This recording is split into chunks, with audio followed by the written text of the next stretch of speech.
Hey y'all! So today we're going to dive back into chapter 11 in the book, Women Who Run with the Wolves. And we're going to go ahead and finish out this chapter. So this chapter is super short. It's only going to take the two videos, the one from yesterday and today. So I hope that you enjoy the rest of it. I hope that it gives you some laughs. And on that note, you know, I love the theme of this chapter.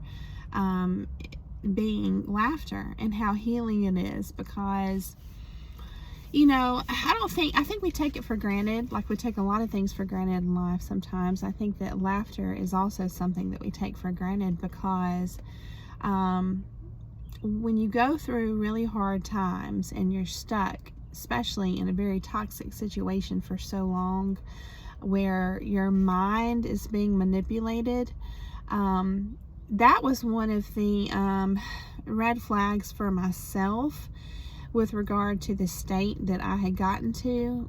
I realized that I had not truly laughed in a long time, and I knew that that was not good, not healthy.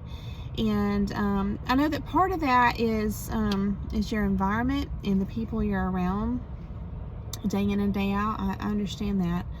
Be it a workplace or, you know, your social group or a spouse, family, whatever it is, the environment has to be conducive, for lack of a better term, you know, to laughter and lightheartedness, you know. But also, I think that when your mind has been manipulated and you've been made to doubt yourself from being disconnected with that inner guiding light for so long, so that other person can be in control of you and can manipulate you, and you willingly play along with that. It's like when you have lived that way for some time, I think that also disconnects your ability to laugh. And I think that laughter, it's hard to define, you know, the mechanics in your psyche. I feel like I feel like there has to be some type of strong connection internally somewhere with yourself that allows you to truly laugh, to be in that frame of mind and that state, you know, in your heart, to be able to embrace and embody laughter the way it's meant to be. And so I just think that that's, you know, as you're growing, you're on your personal growth journey, and, you know, you're healing, and, you know, after you've exited these toxic situations, I think that laughter is just another big key, another big piece, a puzzle piece that plays a part in all this, as a temperature gauge for, you know, how you're doing along your healing path, as well as it can be medicine, as we've talked about. So you know, and I think too, it can when you're able to start embracing laughter a little bit at a time, it's like it makes room in your mind and heart for expansiveness, which we've talked about before. You know what I mean? It just makes room. It kind of clears away clutter, you know, with regard to how all these heavy thoughts, the rumination that, you know, you may have been stuck in the past, and, you know, any kind of remnants from that, or any kind of, you know, just heavy feelings and thoughts, it just kind of clears that out a little bit and makes room for the good stuff. So it's magical. I believe it's magical, and I think it's a wonderful thing. And so I hope that today's presentation just adds to some good memories for you that you can think back on and laugh, and I just hope that it blesses you in that way. Again, if you if this is your first video in this chapter, it is sexually themed, so I just want you to expect that. I feel like the author has presented all of this in a tasteful manner, but the stories are, especially the next one, is very colorful. So that's the best way I know to describe it. So just expect that and know that. So let's dive in. So the next section opens up with the title of the next story that we're going to get into, which is called Coyote Dick. And she talks about traveling around and collecting stories, and she came upon this trailer park manager, and she says his name was Old Red, and he claimed native blood. And so it talks about the dynamic between him and his wife, and she just kind of describes, you know, where they lived and their little Chihuahua dog, and how they were just kind of, you know, joking with each other, and just the dynamics in their relationship. So he wanted to tell the author, Dr. Estes, Clarissa, this story, and his wife was like, no, don't you dare tell her this story. But he wanted to, so he did, and it's very short, so I'm going to read it to you. All right, so this is the story of Coyote Dick. It says, once upon a time there was Coyote Dick, and he was both the smartest and the dumbest creature you could ever hope to meet. He was always hungry for something and always playing tricks on people to get what he wanted. And any other time, he was always sleeping. Well, one day, while Coyote Dick was sleeping, his penis got really bored and decided to leave Coyote and have an adventure on its own. So the penis disattached itself from Coyote Dick and ran down the road. Actually, it hopped down the road, having just one leg at all.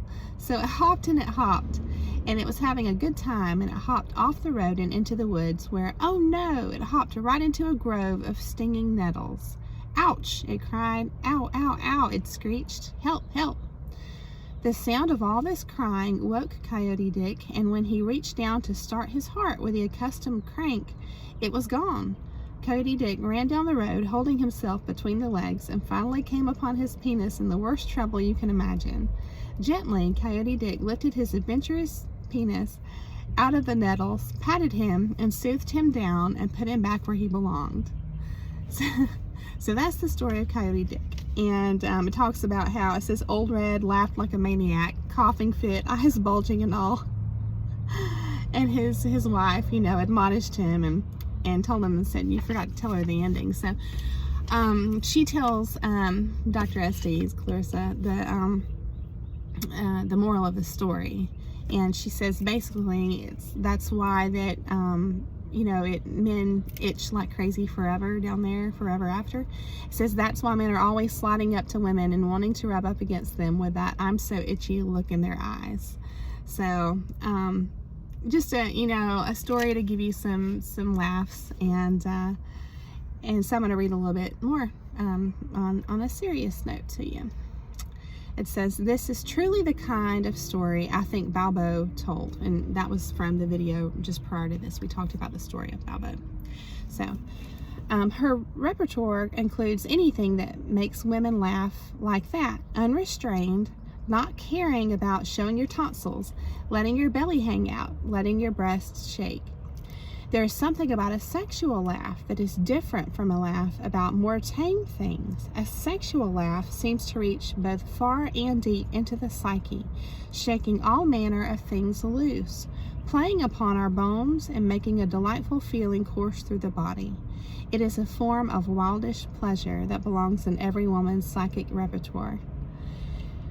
And then this next paragraph is beautiful to me, actually. So it says, the sacred and the sensual/sexual live very near one another in the psyche, for they are all brought to attention through a sense of wonder, not from intellectualizing, but through experiencing something through the physical pathways of the body. Something that for the moment or forever, whether it's a kiss, a vision, a belly laugh, or whatever, changes us, shakes us out, takes us to a pinnacle, smooths out our lines, gives us a dance step, a whistle, a true burst of life. Yes, it's these are all just little things along our path that can help bring us back to life, reignite that spark, you know, that passion inside of us for life, the life force. And laughter is a big part of that. And so in that way, that's why I call it magical. You know, it truly is. And so she says, laughter is a hidden side of women's sexuality. It is physical, elemental, passionate, vitalizing, and therefore arousing. It is a kind of sexuality that does not have a goal, as does genital arousal. It is a sexuality of joy, just for the moment, a true sensual love that flies free and lives again on its own energy. It is sacred because it is so healing. It is sensual, for it awakens the body and the emotions. It is sexual because it is exciting and causes waves of pleasure. It is not one-dimensional, for laughter is something one shares with oneself as well as with many others. It is a woman's wildest sexuality. Here is another peek at women's stories and the dirty goddesses. This is a story I found as a child. It is amazing what children hear that adults think they do not hear. And so the next section is called A Trip to Rwanda. And this is when it says I was about 12 years old and we were up at Big Bass Lake up in Michigan. And so she was with her relatives, and she talks about a large group of her older relatives, women, that were just shrieking with laughter. And it says they shrieked and screamed, gulped and shrieked some more for a long time. And she was curious as a young girl, like what are they laughing at? So she snuck over there and she found a magazine that they were looking at, and she saw this story in the magazine. And so she she read it, and she's going to share it with us. And so I'm going to read it to you. It says, General Eisenhower was going to visit his troops in Rwanda. And then it says, it might have been Borneo. It might have been General MacArthur. The names meant little to me then, she says.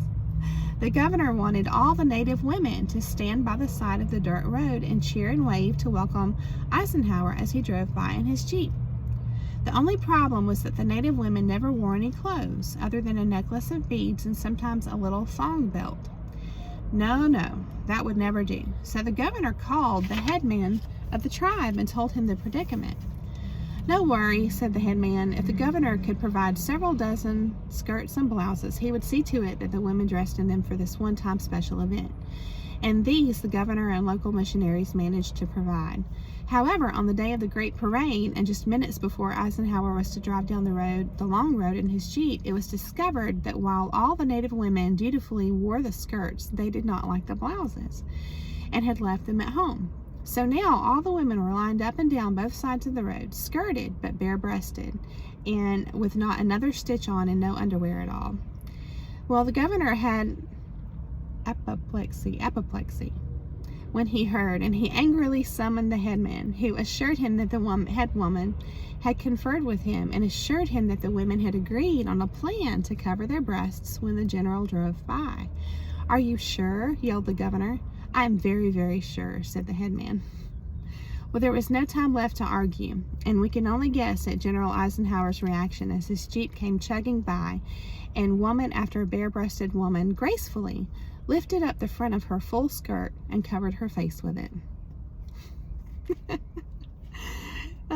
So she says she had to stifle her laughter. She says it was the silliest story she had ever heard, so I don't think she ever told the older women that she had found that magazine and read the story, but I'm going to read here. It says, yes, this no doubt is the other gift of women's jokings and shared laughter. It all becomes a medicine for the tough times, a strengthener for later. It is good, clean, dirty fun. Can we imagine the sexual and the irreverent as sacred? Yes, especially when they are medicine. And I would say, I think in this regard, she's talking about the sexual and the irreverent being the discussion of these topics as sacred. The handling of them in our psyche, versus the act of. Because I think the act of sexuality can be sacred in its own way, different. So I think that, just to clarify that.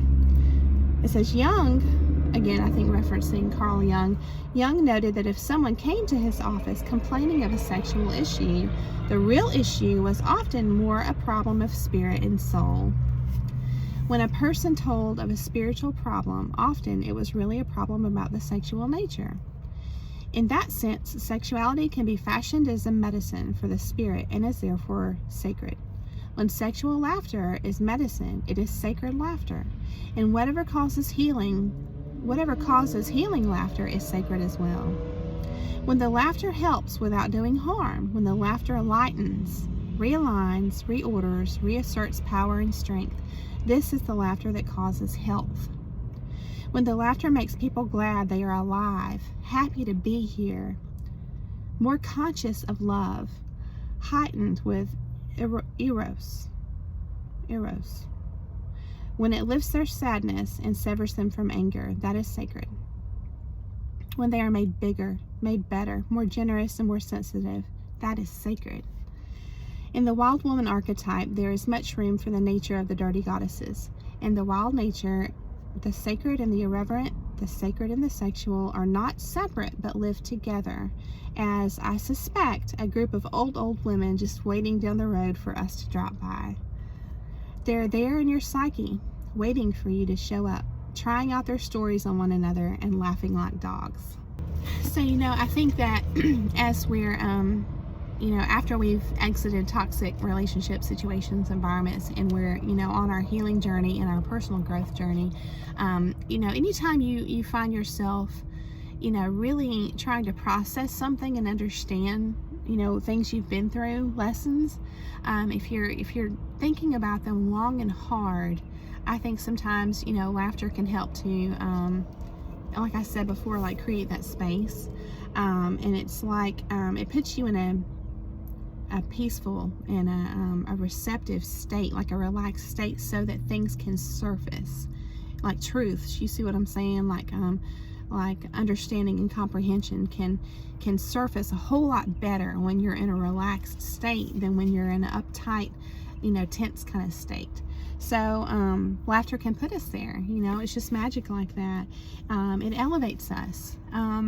We can elevate one another through sharing, funny stories and jokes.